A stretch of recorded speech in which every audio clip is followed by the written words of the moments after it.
The NAACP is 103 years old, the nation's oldest civil rights organization. Today, they announced that they are endorsing equal marriage rights for same-sex couples. Now, in some ways, this parallels the decision on this issue by President Obama. Like President Obama, the NAACP had already recently taken a position in favor of same-sex marriage rights in some specific states and in some specific local contentious issues. But before this vote by their board, before this 62-2 vote by their national board, they had not taken a national position on this issue in general.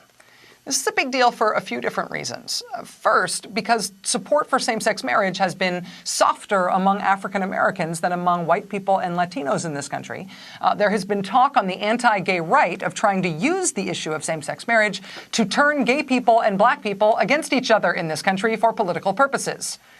And then I guess gay black people get divided personally, left leg one way, right way the other, or something. There's also been concern in the Democratic Party that if elements of the African-American community disagree with the president's position in favor of gay rights, maybe that could soften his rock-solid support among African-American voters. Well, the NAACP, the nation's oldest and largest African-American civil rights organization, taking this stand is therefore a big deal. But the other reason this is a big deal is emotional. It's personal.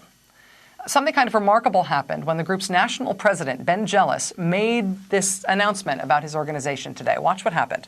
You'll see in this clip, he's just made the announcement about the NAACP national endorsement of same-sex marriage rights. And he has been asked a question about whether he's worried about a backlash against the decision from NAACP members who dissent from that position for religious reasons. This was Ben's response. Watch.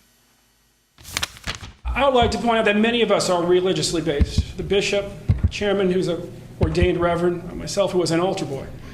We do this work because of our faith, not in spite of it. With that said, our calling as an organization is to defend the U.S. Constitution. We are here to speak to, again, matters of civil law and matters of civil rights. I've spoken to many clergy who feel differently, different sides, different theologies, different doctrines. All are very clear that if this is a difference, it is a difference, not a division. If this is a contrast, it is a contrast, not a conflict. To a one, they understand that there are excuse me. To a one, yeah, excuse me, I'm a bit moved. My parents' own marriage was against the law at the time, and they had to return here to Baltimore after getting married in Washington, D.C.